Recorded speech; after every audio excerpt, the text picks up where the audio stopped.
Greetings, YouTubians, and welcome back to Wayne Sharp World, where today we're going to be taking a look at this pocket sword. This is the Boker Kalashnikov XXL. Before going any further, I want to thank you guys for tuning in today and checking out this episode. If you like what you see, please do me a favor, hit that subscribe button and follow along to keep seeing the content I'm going to be kicking out to you guys on a pretty regular basis from here on out. I got a lot of stuff planned, and I'm really looking forward to share it with you guys.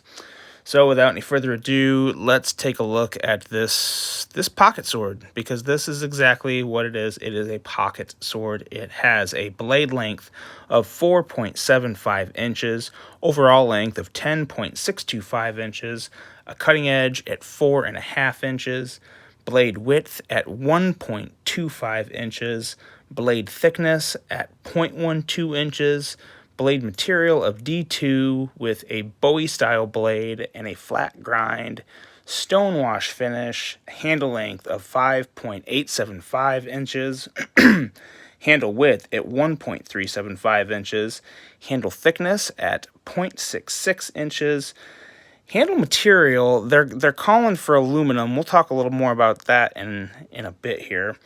Weight at 6.42 ounces. Pocket clip will be tip up, right or left hand carry. That, as you see on the top here, they did a nice little job of engineering that, as it is reversible and is a true deep carry. Very true deep carry pocket clip. Always got to like that. And grand total coming in at $59.95 at Blade HQ. So, I got this knife it was kind of an impulse buy. I didn't really have a lot of other knives in the works right now. I do have more knives, but at the time I ordered this, I only had one or two, and I always like to have, at least 3 to 4 on deck, if not more. So I thought, you know what, this is kind of just a fun little thing to look at, and I thought you guys would appreciate it. So here it is, and let's do some size comparisons. Let's see how this stacks up to some other bigger knives.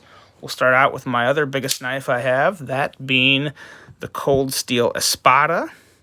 And now this is the large Espada. This has the 5-inch blade, 5.5-inch blade. It's a pretty big blade, as you can see. Not too huge of a difference there. It's definitely bigger, but not as big of a difference as one might think. So there's the Espada. And then here we have the other Cold Steel 4MAX Scout, which is a pretty nice little comparison. Although I tell you, in length, the Kalashnikov definitely has that Scout beat. Not in overall bulk and durability, I don't think, but in length, it takes that one. And then last but not least of the Cold Steel realm, we have the Cold Steel AD10. As you can see, there's a pretty big size difference there, obviously. And let's do a couple more little rounds here with some other EDC favorites. Here we have the TRM Atom. And we'll pair that with the Hall of Famer, the Paramilitary 2. Obviously, big differences there, but nothing else, just to give you guys something to gauge the sizes off of. And let's do one more round today, because I've been reminiscing on my ZTs. Here's the ZT0452 CF and the ZT640, 0640 to be exact, the Emerson collaboration. One of my all-time favorite ZTs. So there you go. There's some comparisons for you. As you can see, it is what it is, guys. It is a big knife, and it has some good things to it, and it has some not so good things to it. Let's talk about this blade. And the first thing that really popped out to me with the blade was the stonewash finish is actually, as you can see my tank top, it's a very nice mirror polished stonewash. So that's pretty cool. You don't see that on a lot of knives in this price range. Really any that I can think of, not that have this much of a mirror finish. So that's cool. I really like that. Unfortunately for this blade, it has some pretty, we'll call them pretty big. We'll just call them not real enjoyable downfalls. First of all, the grind on this guy is not very good. It has some issues Down here at the bottom, as you can see, they left the bottom here. First of all, just, I guess, this part here where they actually started to grind it is not ground all the way down. But I'm also thinking should probably bring that grind a little farther down. So the edge of the grind is just off in general. Not ideal. As you can see, it's pretty noticeable. And then up here at the top where they ground in the swedges, as you can see this side right here, and then when we compare it to the other side, there's a noticeable difference there. So I may be nitpicking a little for $59.95, but I'm telling you guys, I'm gonna compare a $59.99, a $59 and $95 knife with a Civivi, and Civivi doesn't have those issues. So, if you want, you gotta keep up with the competition because you're gonna get compared to it. But so yeah, so the grinds up here on the swedges aren't very good. And even more concerning to me was just the overall edge of this knife in general. It's just not really sharp. It's not dull. I probably wouldn't call it dull, but it's not sharp. It struggled to cut through some paper consistently. You have here, I got some paper here. Let's see here. So just notepad paper. And yeah, it's not...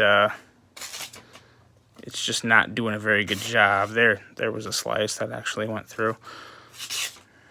So it just kind of is what it is. It's not the sharpest blade in the world.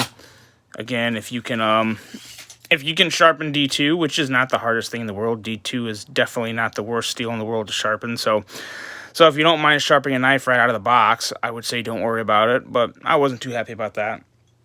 The handles and ergos on this guy. Ergos are okay. They're not bad. I mean, they kind of there's just nothing special to them, but I really don't have any gripes or complaints. The pocket clip is a hot spot. Pocket clip is definitely a hot spot. I like the fact that it's deep carry, but it sits up really high, and especially when my hand tells to put your index finger here on the inside, not choil, but loop, whatever, and my palm kind of swells into it when I squeeze. I definitely, it's hard to keep this guy all in the frame, but I definitely feel that clip. There you go. You can see it it pushes down, and it's definitely a bit of a hot spot. I've never been a real big fan of the Kalashnikov scales. I've always thought they looked a little, I guess I'll just say it, they look a little cheap. And I don't really get these right here. I think they could really use a different design there on the scales. But again, as far as the overall feel and hand for the ergos, not horrible. Just kind of nothing too great in itself.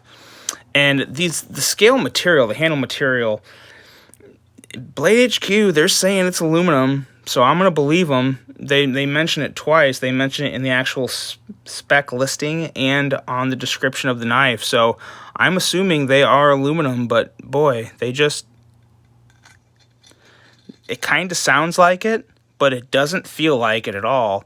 And when you look on the inside here, like, you guys see that? Kind of like it's almost like molding imperfections or just little bumps and scratches, and just it doesn't look like the finish of any aluminum I've ever seen. It just doesn't. It just looks different. It must be some type of, I don't know if it's a recycled aluminum or what, but it just definitely doesn't feel like aluminum, which isn't the worst thing because I'm not the biggest fan of aluminum scales to begin with, so I'm not really complaining about it. I just thought it was kind of weird that it didn't feel like aluminum at all to me. Definitely real strong, though. I will say the build and the overall toughness of the knife, I think, is there. D2 is, as we all know, a very capable steel. Pretty nice. It's a nice mid-range steel.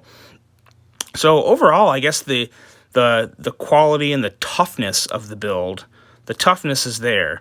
There's some quality issues, like I said, on the blade and the grind that isn't best, not ideal, and the hot spot on the clip. But overall, I mean, you probably could beat this knife pretty well. So it'd be a nice beater knife. It's just a the beater sword. And lastly, the action on this guy. This is where it excels. I really do like the action on this. It's a big blade, but I tell you, it smacks. It definitely smacks. It's got a good spring in here. It's a nice strong spring, and for the size of blade, I'm have no gripes, no complaints whatsoever. It flies out of there just nice. Has a good lockup, no blade play, and as you can see there on the locking mechanism, got a good amount of lockup, so I don't think you have to worry about this guy folding in on you by any chance. And the button is kind of semi-recessed. You feel it a little, but I definitely wouldn't worry about pushing on that while you're using it. So all good there. It's your typical Kalashnikov, guys, just in a XXL form. So I do like it. I don't think it's something I'm gonna carry a whole lot, but yeah, it just kind of is what it is. I wouldn't call it a novelty, but I definitely wouldn't call it any type of EDC knife. But for $59.95, I mean, what exactly do you expect from it? So, kind of one of those things is what it is. What do you guys think? What size Kalashnikov do you prefer? I know everyone loves the regular Kalashnikovs, but then they also have the minis, and they also have the XL, which is a model kind of in between this and the regular size. So, lots of options, lots and lots of flavors. Would be fun to see Blade HQ come out with this in the Dessert Warrior. That would be great. You could tackle a whole wedding cake with one of those things. But there you go, guys. Let me know what you think. Hope you enjoyed this, and I hope you have a great rest of your day. Take care. Bye.